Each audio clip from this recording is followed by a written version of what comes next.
Le nouveau projet que je te présente, comme tu peux le voir, permet d'afficher la température et l'humidité en temps réel. Donc en quelque sorte, c'est un thermomètre électronique et un baromètre électronique. Donc ce projet est basé sur la plateforme Arduino. Donc on est sur une carte Arduino Uno. Nous avons donc un capteur DHT11 qui est la particularité d'effectuer cette double mesure de température et d'humidité. Pour l'affichage, nous utilisons un écran OLED 0.96 pouces, donc qui permet d'afficher du texte et des graphiques. Donc là, cette réalisation, c'est la version portable, donc avec une carte Arduino qui se trouve ici, un shield de prototypage, et également j'ai joint une pile 9 volts afin d'avoir une version portable qui permet de se déplacer dans une pièce ou à l'extérieur de la maison ou de l'appartement. Donc ce projet va être décomposé en une série de vidéos afin de pouvoir rentrer progressivement dans le projet. Dans la première vidéo, nous allons nous découvrir plus particulièrement la gestion de l'écran OLED. La deuxième vidéo sera consacrée au capteur DHT11 de mesure d'humidité et de température. Et dans la dernière vidéo, nous verrons plus particulièrement comment créer une image et la convertir et la stocker pour pouvoir l'afficher ensuite sur un écran OLED. Commençons donc avec cette première vidéo sur la gestion de l'écran. Donc nous allons d'abord voir le montage. Donc je vais défaire ce montage là et nous allons passer sur une platine, tout d'abord sur une platine d'essai. Cet écran OLED de 0.96 pouces est aussi appelé SSD 1306. Donc ce qu'on peut voir, c'est qu'il possède 4 broches. Donc les deux premières, Ground et VCC, servent à l'alimentation de l'écran. Donc Ground, c'est relié à la masse de la carte Arduino, et VCC, nous allons la mettre à la sortie 3V3 de cette même carte. Donc ces deux premières broches servent donc à l'alimentation de l'écran, et les deux fils suivants, les deux broches suivantes, servent à la transmission d'informations depuis la carte Arduino sur l'afficheur. Donc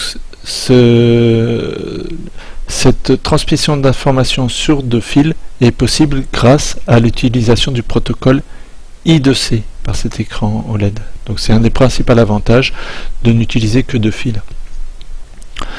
La broche SCL sera reliée à la sortie A5 de notre carte Arduino et la broche SDA à notre sortie A4. Et après nous pourrons piloter donc notre écran, notre afficheur OLED. Bon, passons donc au câblage. Je plug simplement l'écran OLED sur la platine d'essai. Donc VCC, hop, je la relie au 3V3 de la carte Arduino Uno. La masse Ground à la masse de l'écran. Ensuite nous avons SCL, hop, je prends le fil jaune, je vais relier SCL à la sortie A5, donc la sortie analogique 5, et à la sortie analogique 4 se trouve l'entrée SDA de notre écran OLED. Voilà, nous avons câblé notre écran. On peut donc passer à la phase de programmation.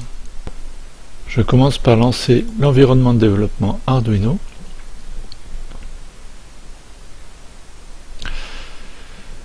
Je vais partir d'un projet vierge, ou plutôt d'un projet ossature. C'est celui que nous avons créé lors d'un tutoriel précédent. ferme c'est le premier qui s'était ouvert. Alors, pour faciliter la gestion de l'écran OLED, nous allons utiliser une bibliothèque. Comment installer une bibliothèque? Pour installer une bibliothèque, il faut aller dans le menu Outils et ensuite Gérer les bibliothèques. Donc la liste des bibliothèques s'est mise à jour. Je tape ensuite le nom de la bibliothèque. Dans notre cas, la bibliothèque qui nous intéresse, c'est la bibliothèque LCD GFX, qui est écrite par Alexei Dinda. Donc j'installe cette bibliothèque. Donc l'installation est en cours.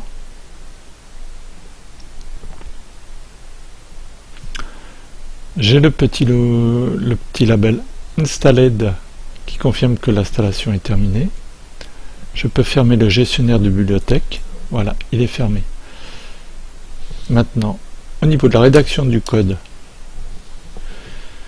je vais d'abord indiquer au compilateur l'utilisation de la librairie LCD GFX, donc à l'aide de l'instruction include, qui include lcdgfx.h.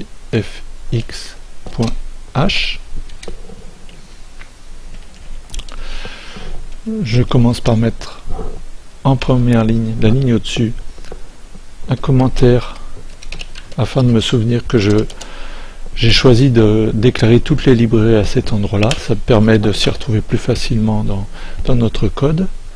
Donc librairie ou bibliothèque, on va dire bibliothèque, déclaration des bibliothèques utilisées par ce programme. Voilà, maintenant je vais vous montrer quelque chose d'important, c'est comment savoir utiliser une bibliothèque. Donc pour savoir comment utiliser une bibliothèque, le mieux est d'aller directement dans le répertoire d'installation de la bibliothèque. Donc pour ça, vous allez dans vos documents, Arduino, donc Libraries, donc Libraries qui veut dire bibliothèque en français. Donc là on a la bibliothèque LCD-GFX, nous allons dedans, nous avons un répertoire doc avec des fichiers HTML. Si on clique dessus, nous allons sur la page principale, nous avons directement des informations sur la bibliothèque avec des liens dynamiques. Également, si on remonte, nous avons un répertoire exemple avec démos. Donc dans démos, nous avons notamment un répertoire SSD 1306 qui va correspondre à notre écran. Je l'ouvre.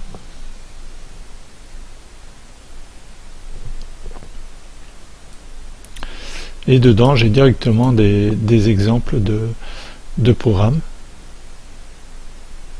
Donc là, on retrouve la déclaration de la bibliothèque, comme nous l'avons faite.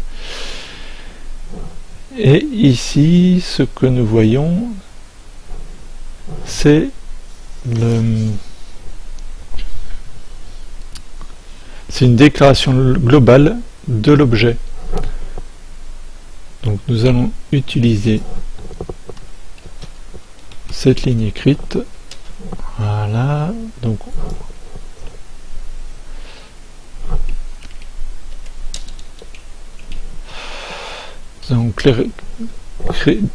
nous allons déclarer notre objet, mais nous allons pas l'appeler display mais afficheur. Ce sera un nom français plus compréhensible. Voilà, afficheur underscore G, le G c'est pour global.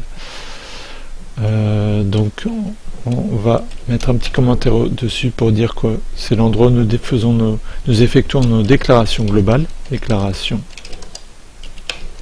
globale. Bon, pour plus de clarté, je vais fermer cet exemple. Alors on va passer à la fonction de démarrage, la fonction setup. Tout d'abord, nous allons indiquer au driver le type de font, donc de police de caractère que nous voulons utiliser.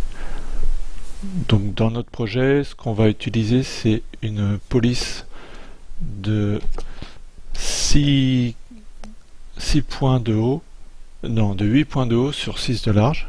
Donc je vais commencer par indiquer le commentaire afin de bien comprendre mes lignes de code quand je les relirai par la suite.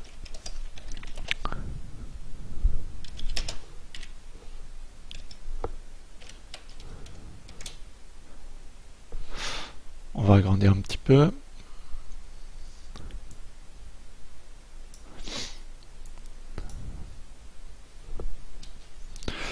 La fonction qui permet ça, c'est la méthode setFixedFont de notre objet afficheur. Alors, afficheur.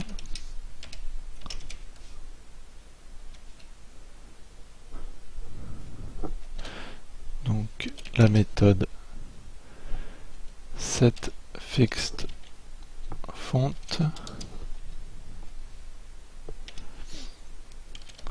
Donc après, en paramètres, on passe la constante correspondant à cette police.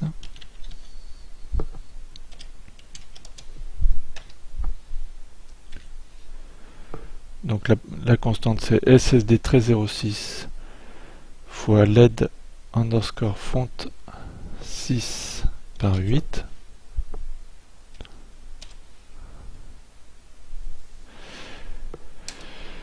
Une fois que nous avons fait ça, nous allons demander à l'afficheur de s'initialiser.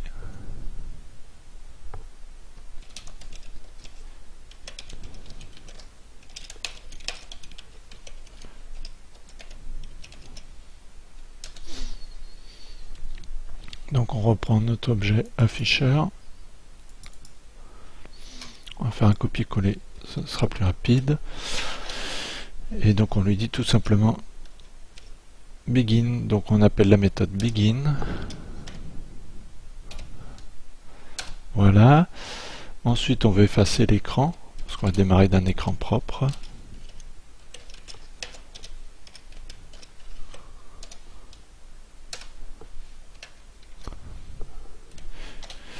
Et donc pour nettoyer l'écran, c'est la méthode clear. Voilà. Donc là, au démarrage, donc ces trois méthodes vont être appelées pour notre objet afficheur.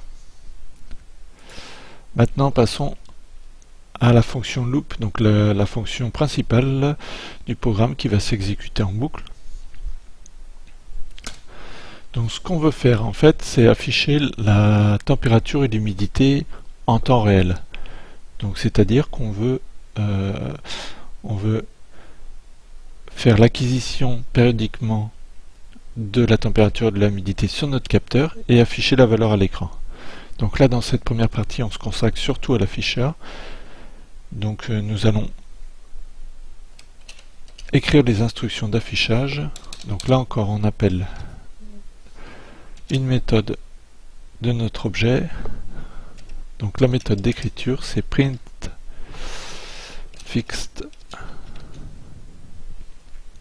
Alors printFixed, donc en premier paramètre on lui indique l'ordonnée, le déplacement, le positionnement horizontal, et ensuite l'abscisse.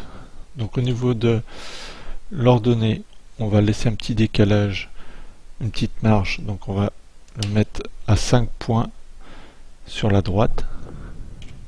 Au niveau de la position verticale, on va le descendre de 16 points du bord du haut.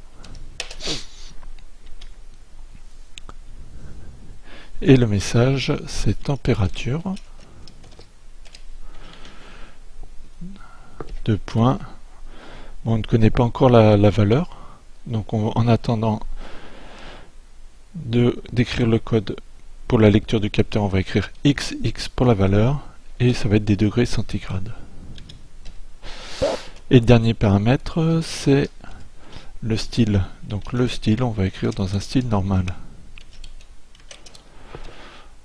Si vous voulez plus d'informations sur les styles disponibles, je vous invite à reconsulter l'exemple ou les informations de la bibliothèque comme je vous ai montré dans votre répertoire Mes documents.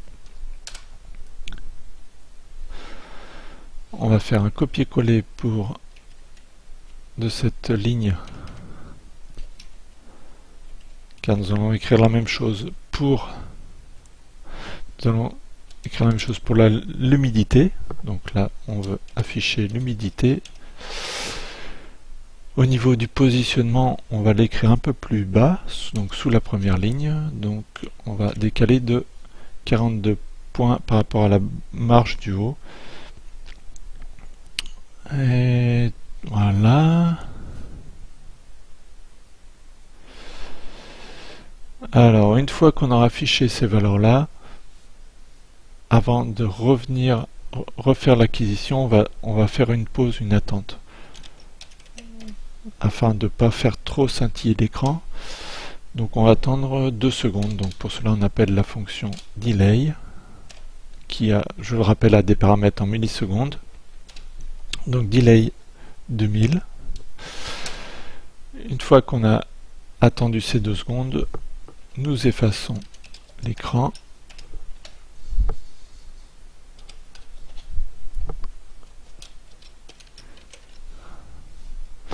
Par la fonction clear que nous avons tout à l'heure.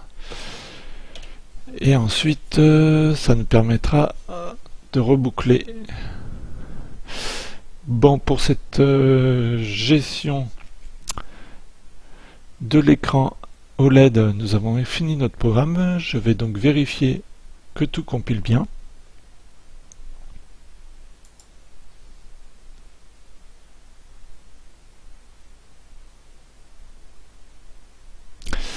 Donc il y a une erreur de syntaxe. SSD 1306 XLED. Alors, donc c'est 6 par 8, ce n'est pas 6 par 6.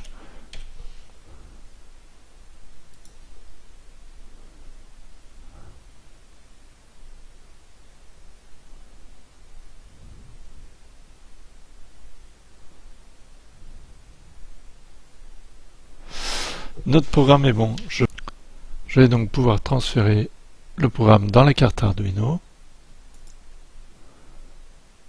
Donc il relance une compilation. Donc là, nous l'avons déjà fait tout à l'heure, donc il n'y aura pas de problème.